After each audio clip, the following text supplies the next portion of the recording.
बाबर आजम के सब पर कहते हैं कि बहुत बड़ा बैट्समैन है, मुझे ये बताएं रोटेशन ऑफ द स्ट्राइक का है। वो कहते हैं जी विराट कोहली हमारे फेवरेट है, तो विराट कोहली 25 रन करता है, उस समय 15 सिंगल होते हैं, 2 चौके होते हैं। अगर विराट कोहली को आपने फॉलो करना तो उनकी बैटिंग की पैटर्न को फॉलो करें ना। तो बाबर आजम कहते हैं मेरे आइडियल वो हैं, खेलते हैं वो किसी और तरीके से हैं, पर ये शॉट भाई रोटेशन ऑफ द रिस्ट किधर है, रोटेशन ऑफ द स्ट्राइक कहां है, टैप करके भागना किधर है, वो कोई पता नहीं है। सो आई थिंक उनको इतना बड़ा बैट्समैन बना देना, I think I am just failing to understand that. और एक match winning performance Babar Azam मुझे नजर नहीं आई। So very disheartening once again. कौन करेगा किंग कर लेगा, कौन करेगा किंग कर लेगा। हम टीम में भी उसे बॉब्जी कहते हैं, कोई टीम में कोई भी मसला हो गया ना बॉब्जी कर लेगा। और किंग को बोलो ये मसला हो गया, किंग 0 के ऊपर आज बिग बैश में प्ले ऑफ में आउट हो गया। किंग को बोलो ना बेटा, किंग को बोलो क्या 0 के ऊपर घंटा आउट हो गया। सपना टूटा है तो दिल कहीं घंटा है, हाँ थोड़ा दर्द हुआ पर घंटा है। सपना टूटा है तो दिल घंटा है, हाँ थोड़ा दर्द हुआ पर चलता है। आजकल के दौर में बाबर आजम का फ़ैन होना दुनिया का सबसे मुश्किल काम है भाई साहब, और स्पेशली जिस किस्म की बाबर आजम की फॉर्म चल रही है, ये जन्नत वाजिब करने वाली गल हो गई है। बाबर भाई जो हैं हमारे आज फिर अंडा 0 duck Sydney Sixers versus Perth scorchers qualifier, first qualifier, और बॉबी भाई 2 गेंदें खेली हैं टोटल। पहली गेंद को ऑफ साइड के ऊपर खेला, दूसरी गेंद के ऊपर स्टंप आउट हो गया, अल्लाह लाते खैर सल्ला। और 11 मैचेस हो गए हैं बॉबी भाई के BBL के अंदर। गए तो थे इस उम्मीद में कि अच्छा परफॉर्म करेंगे और वर्ल्ड T20 में जगह बनाएंगे, लेकिन जो हालात मुझे नज़र आ रहे हैं, मुझे लग रहा है कि बॉबी भाई की शायद वर्ल्ड T20 में जगह ना ही बने, सीरियसली स्पीकिंग। अब इवन कि उनके कुछ फैंस मुझे कह रहे थे कि यार इसको नहीं जाना चाहिए, इसके कोई हालात नहीं है। 11 इनिंग्स 202 मेरा ख्याल है रन्स हैं, कोई 22 की बैटिंग एवरेज है, 100-103 का स्ट्राइक रेट है, 2 टोटल 50s हैं, 19 चौके हैं, 3 छक्के हैं, मतलब nothing to prove. Babar Azam से नीचे जो इनसे ज़्यादा बड़े फेलियर्स हैं बाबर आजम से BBL के अंदर। मज़ेदार बात यह है कि उनके भी स्ट्राइक रेट्स कम बाबर।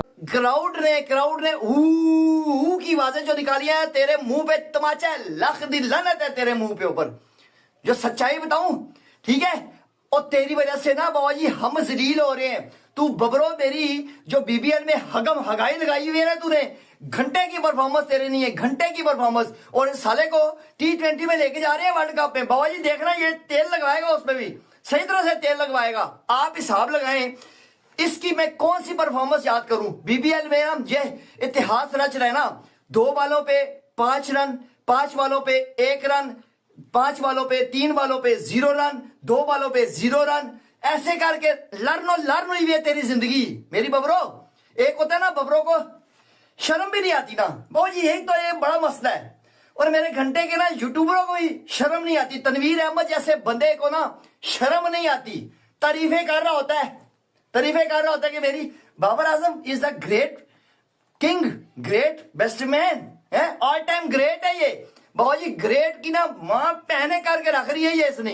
तो मतलब कि ये जिस तरह से नेशनल ह्यूमिलेशन हो रही है, वो बंदा जिसको हम ब्रांडिंग बोलते थे, जिसको हम क्या क्या बोलते थे, उस बंदे की आप परफॉर्मेंस देखो। बुरा दौर विराट कोहली पे भी आया है, बुरा दौर सचिन पाजी पे भी आया है, कोई ऐसा बैट्समैन ही नहीं है जिसपे बुरे दौर नहीं आए।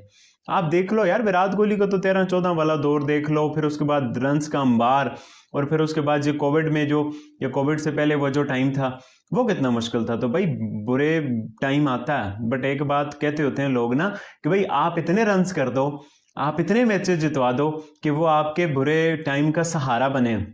अब आप कहते हो बाबर आजम का अगर बुरा वक्त आया हुआ है, बाबर आजम की फॉर्म अच्छी नहीं है, तो बाबर आजम ने पाकिस्तान को कितने मैचेस जितवाए जो कि बाबर आजम का साथ दें। तो भाई बाबर आजम ने बहुत ही मिनिमम मैचेस जितवाए हैं। वो मैच जो 19 के वर्ल्ड कप में बाबर आजम ने जिताया था न्यूजीलैंड के खिलाफ, जहां से बाबर आजम की हाइप बनी थी और पाकिस्तान को लगा था हमें एक ऐसा सुपरस्टार मिल गया है कि जो हमें संभालेगा, और उसके बाद हमने बाबर आजम पे सब प्यार के निछावर किए, बट हमें हासिल वसूल कुछ भी नहीं हुआ, कोई एक बड़ा मैच। आज मोजेस हेंड्रिक्स के ऊपर माइकेन हुआ, उससे पूछा हाँ भाई सेटल हो गया सारा मामला, तो कहते हैं हाँ सेटल हो गया, 2 दिन लगे मामला सेटल होने में, हालांकि it was just a cricketing decision, मुश्किल हुई समझने में बाबर को, but it took him 2 days to settle down. और आखिर में उसने वो इंपॉर्टेंट बात कर दी जो कि एक्चुअल बात है कि कल्चरल डिफरेंस है। हमारे कल्चर में वो कहते हैं ऑस्ट्रेलिया में तो ये नॉर्मल सी बात है किसी को सिंगल डिनाई कर देना क्योंकि टीम मैटर्स द मोस्ट, लेकिन शायद बाबर के कल्चर में ये और चीज थी इसलिए उसको समझ नहीं आई और 2 दिन लग गए। इस तरह मुंह चढ़ा रहे हैं वो हमें, ठीक है ना, हमारी हकीकत पे वो हमें इस तरह मुंह चढ़ा रहे हैं, और मेरे जैसे लोगों के लिए कोई हकीकत नहीं है, ये एक रेगुलर अकरेंस है, समझो एक तरीके का वो आपने देखा था हरलीन देओल को रिटायर आउट किया, वो हरलीन देओल ने अगले मैच में किस तरह की परफॉर्मेंस दिखाई, मैच जितवाया। आईपीएल में आपने तिलक वर्मा वाला देखा है, ब्रेथवेट का भी आपको पता है। तो भाई जो रिटायर्ड आउट होता है ना, फिर वो अगली इनिंग में ऐसी बारी खेलता है कि वो अगले बंदे को बताता है कि हाँ भाई मैं जो है ना खेल सकता हूँ बारी, तुमने मुझे गलत कंसिडर किया। तो वो मामला जो है बाबर आजम के केस में नहीं हुआ। बाबर आजम सब 7 बॉल 1 रन से यार आउट होके रह गए। बस बड़ी बेइज्जती हो रही है बिग बैश में, मैं सच बात बताऊं।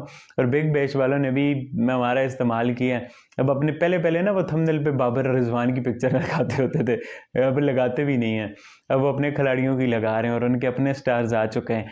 तो बड़े चालाक निकले बिग बैश वाले। बाकी ठीक है यार, इतना हार्श भी नहीं आना चाहिए। अथॉरिटेटिव स्टैंप है कि आप जो बात कर रहे थे वो अब दूसरे भी बात कर रहे हैं, ठीक है, यहां तक समझ आ गई। अब बाबर आजम पे तनकीद होगी तो एक बंच आएगा, गालम गलोच, तूफान बदतमीजी, पर्सनल अटैक्स, घर वालों पे अटैक। हालांकि मेरी इस पूरी कन्वर्सेशन में कहीं बाबर आजम पे पर्सनल हिट नहीं होगी। वीडियो को यहाँ तक देखने के लिए आप सभी का शुक्रिया। जैसे कि आप लोगों ने इस वीडियो में देखा होगा कि कैसे पाकिस्तानी मीडिया और उनके एक्स क्रिकेटर रोने लगे जब बाबर आजम एक और बार बीबीएल के प्लेऑफ में 0 पर आउट हो गए। जिस तरीके से बाबर आजम को बीबीएल ने इस साल खेलने के लिए बुलाया था और उनकी प्रमोशंस की थी, उस तरीके का परफॉर्मेंस बाबर आजम का इस बीबीएल में नहीं देखने को मिला। बाबर आजम पूरी तरह इस 11 मैच में फेल रहे। उनके नाम पर लगभग 200 रन है और वो भी 24 की एवरेज से, और उनका स्ट्राइक रेट 104 का है। ऐसे बाबर आजम अगले साल बीबीएल में खेल पाएंगे यानी इसके ऊपर सबसे बड़ा सवालिया निशान उठ चुका है। जिस तरीके से स्टीव स्मिथ ने उनको सिंगल देने से मना कर दिया, ये सबसे बड़ा प्राइम एग्जांपल है कि बाबर आजम बीबीएल के लिए फिट नहीं है और उनको ऐसा लग रहा है कि बीबीएल में खेलना बहुत मुश्किलात आ रही है। ऐसे ही भारत और पाकिस्तान के क्रिकेटिंग वीडियोस के लिए हमारे चैनल को सब्सक्राइब करें, हमारे सभी वीडियोस को लाइक करें और बेल आइकन दबाना बिल्कुल भी ना भूलें ताकि हमारे सभी नए वीडियोस के नोटिफिकेशन आपके पास सबसे पहले पहुंच जाए। धन्यवाद।